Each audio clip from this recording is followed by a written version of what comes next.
Hi, welcome to Visual Studio Toolbox. I'm your host, Robert Green, and joining me today is Phil Japikse. Hey, Phil. Hey, Robert. How are you? Very good. How's your new year going? It is going well so far. We're Excellent. hitting the slopes and enjoying this cold. Fantastic. All right, we're going to talk today about improving code quality using code clone analysis, which is a bit of a mouthful, but hopefully it's nowhere near as hard to do as it is to say. It's actually very easy to do. Uh, Fantastic. Disclaimer up front, this is an enterprise feature. Okay. So if you're using Pro or Community, you are not going to see this option. And also, while we're being transparent, we recorded this a couple months ago and saved it up to kick off the new year. So if you see the UI of Visual Studio looking a little bit different, that's why. So give us a quick introduction to yourself before we get started. Yeah, my name is Japikse. I am a longtime Microsoft MVP, and my day job is I'm the CTO of Pintus and Mullins, a nationwide law firm.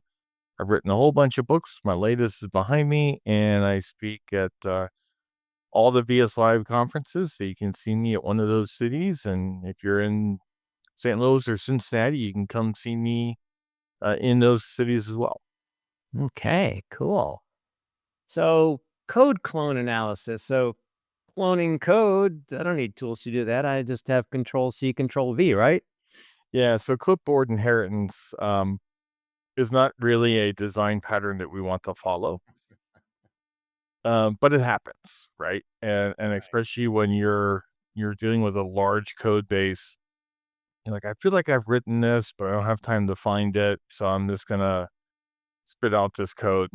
And then the problem comes with, the longevity of a project, right? Software is never Yeah. really complete. It just gets abandoned over time. Great quote by our friend Richard Campbell. So you have very similar looking code or maybe exact same code in the beginning, but then you go in, you have a feature request, you have a PBI, you're working on a product backlog item, and you tweak one of the copies of the code. So now you've got code that's slightly different, and that can start causing side effects. Either way, having the exact same code in multiple places is certainly a bad idea. One thing I like to always say is, if you write something once, you should think about making it a function when encapsulating. If you write the same thing twice, you have to make it a function. If you Hmm. write the exact same thing twice, I'd like you to stop being a developer. Okay. Now, the exception to this, of course, is testing, right? So we use the term dry, don't repeat yourself, right? So we don't want to repeat ourselves because that's the clone that we just talked about. But with unit testing, it's okay for your test to be slightly moist, right? Because what we don't want to do is add friction to figuring out what's going on in the test or have other tests fail because we've changed one test and everything's, down into shared methods and things like that. So Okay. having our test code be very explicit and potentially clipboard inheriting from other tests is totally fine. Obviously within reason. We need to think about that. And a tool that helps us do this is code clone analysis. Right. And so what I've done is I've downloaded the shop application, which everybody who's watching this show has probably seen 10,000 demos using eShop. Yep. And interestingly enough, there's a bunch of code clones in there. Ah, okay. So let's walk through and see what the analysis does for us. All right, so I have, if you're familiar with the eShop, I've taken the Maui stuff out. I don't have those workloads loaded on this particular machine, but there's still a fair number of projects in here, right? So this is a Yes. pretty good example of where we might end up with an enterprise style app. And so I'm going to go up to Analyze, and right here, Analyze Solution for Code Clones. Now your solution has to build, right? It's not going to work if it doesn't build. The other thing that we want to think about is it's going to look in your entire solution.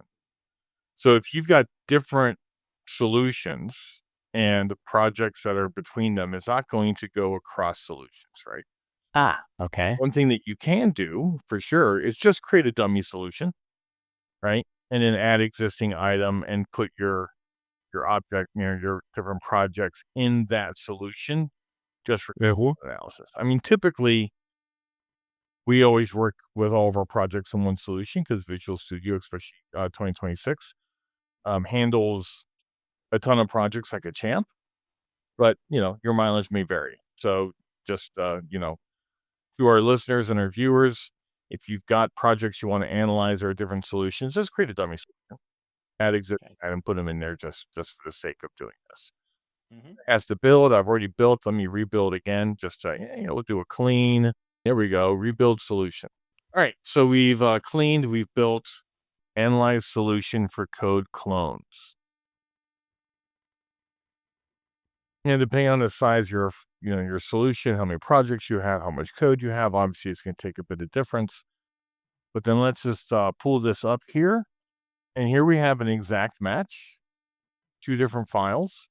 Here we have a strong match, which means they're very similar, but not necessarily exact, all the way down to weak matches, right? So we've got exact, strong, medium, and weak. So let's look at our exact match first. So here's our consent controller. And then we're going to open up our device controller. And we're going to move this to a new tab group to the right. We'll hide our solution. And if we look at this code, we can see that it is exactly the same. Two different controllers doing the exact same thing. So this is something that you would probably want to encapsulate in a method, maybe in a service, right? Maybe not down to the return VM, but certainly this code itself can be pulled out. Now, if you watched an earlier show that Robert and I did where we talked about live unit testing, I don't have it turned on for this because I didn't want to clutter up the UI. This is a perfect example where live unit testing will really help you out. So if I had live unit testing on or any test, right, I would presume I have tests around this code. I then refactor it by pulling it out into a method, call that method from these two places, and then voila, if my tests still pass, I haven't broken anything.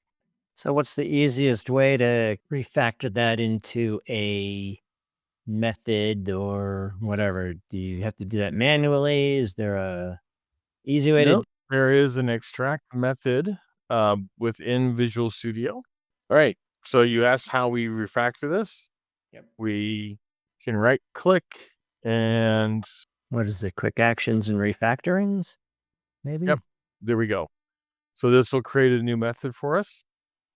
I apologize. I use a different keystroke setup, so I want to make sure that I'm using something that everybody watching will have access to. But Mhm. built right into Visual Studio, we can extract it to a method. We can extract it to a local method. Once we have it in the method, then we can think about maybe creating a service class to push this down into. I don't want to do this because it's going to break my code clone demo, but it is that easy, right? There's a ton of refactorings built into Visual Studio 2026. They keep adding more. It's super powerful to help you do this. All right, let me escape out of here. Now, as we go through and look through our code clone analysis, I'm going to pin this. Right, so there was our controllers, definitely a candidate for something we want to clean up. But if we look here, these are functional tests. And I said at the top of the broadcast, we probably don't care. Maybe we do. Maybe we want to take a look at it. But for the most part, we tend to not care if our tests have code clones in it, just because that's something that helps with the testing. So what we can do is we can have some clone settings. And so let me pull the Solutions Explorer back out, make sure I'm in the right project. So here's my code clone settings. It's in the catalog.functional test project. So you have to name the file .code clone settings. It has to be in the project you want it to apply to. It's not a solution level file, it's a project level file. Okay. There's a bunch of stuff that we can do here. I have all of these here commented out just so you have the reference to it. But what we want to do is we want to exclude a namespace. So let me uncomment that. with a control KU. And then we're going to want to rebuild. This should go a lot faster than the last rebuild. And remember, we had these strong matches right here with the test classes. So let's analyze solution for code clones. Mhm. And you'll see that the tests are no longer there. Now, here's another example. So what is happening here is this project uses Proto to, at runtime, build up some C# files. And we don't really care about these either because they're in the obj debug. So these are intermediate files on the way to generating the P code. Right. Let's go into this project. This is the basket API right here. And I'm going to say, I don't want any C# files that are in the obj directory. And then we can rebuild and run it again, or we can just Okay. run it again and see if I tend to rebuild all the time. So I can't tell you definitively when you have to rebuild versus when you don't have to rebuild. It's just Control Shift B is just a muscle memory habit for me. Control Shift B is the hotkey to build your function or build your solution. Yeah, it's still there. So I would have had to rebuild, but you get the point. Right. So with the exclusions, I can do a particular file. I can do, as I did here, a file pattern, right? So I'm doing Mhm. globbing. I can do namespaces. I can do particular types. I can do all the way down to a function name. And I can do names, obviously. I mean, I'm reading out to the audience. They can read it themselves, but I can do namespaces, types, and function names. So it's a very powerful feature that I like to use. We use this all the time on our really, really big project, our case management system that we are migrating from web forms eventually to .NET Core. There are a ton of code clones. It tends to take a little bit to run because our solution is so big. But we have a lot of EF6 designers that we're trying to get rid of. So we exclude all those. That's great because we're doing the namespace exclusion. So it gets rid of all those. We've got some other code that's in the web form CS files that we don't want to deal with. So we've added more exclusions. So we keep tweaking the exclusions, but it has been super helpful. This is code that my team and I inherited, and it's easily 20 years old. Okay. And it's just it's a mess, right? So I was just running this on while you were talking, I was running this on a little playing around app that I built a while ago. There's a ton of copy and paste code in there that I guess I never really noticed. So I can dramatically reduce the duplicated code. And I guess the problem is if you have this exact same code or essentially the same code in 12 different places, and then you want to make a change to it, that's a great way to miss one of them and mess up your app, Correct. obviously. Yeah. Absolutely. There's one last thing I want to cover. Mhm. So here's a little sample that ChatGPT put together for me. Sorry, Copilot. I actually use Copilot on this one. And it's like, this is obviously the same, Right. right? Two different files, exact same code. Let's analyze solution for code clones. No code clones were found.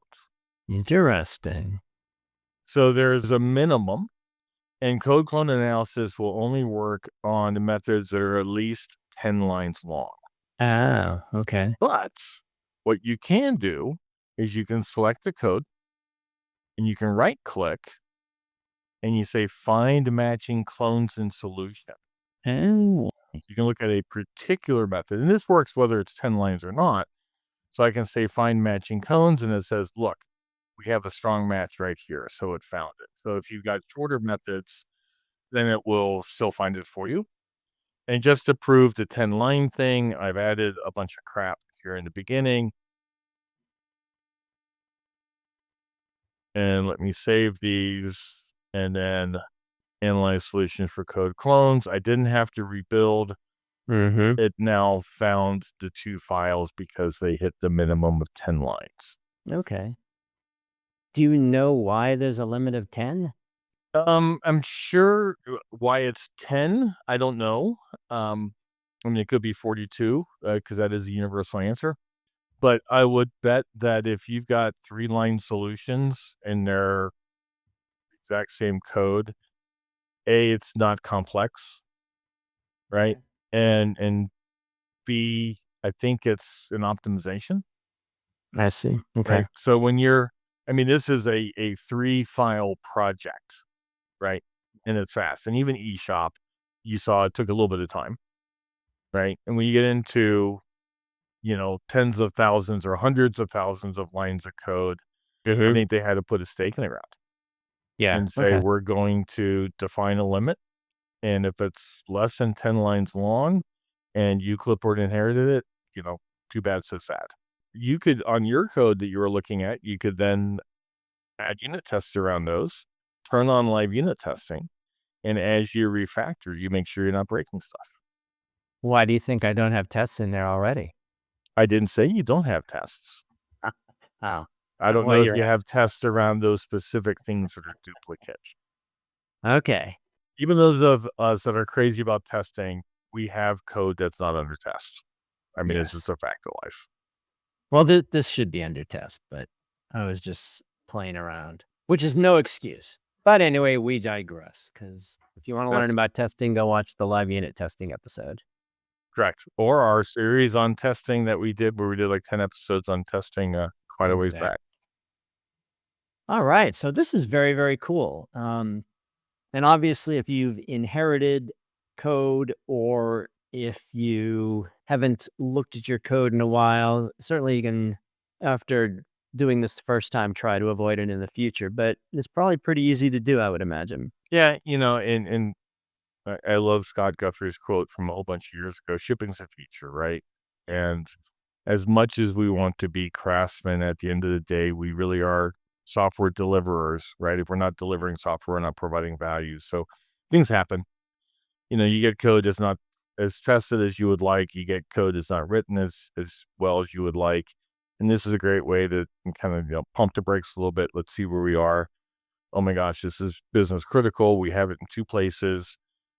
Mhm. That just lends itself to having, change one, forget that you have it in the other, and now your business critical app is wrong half the Right. time.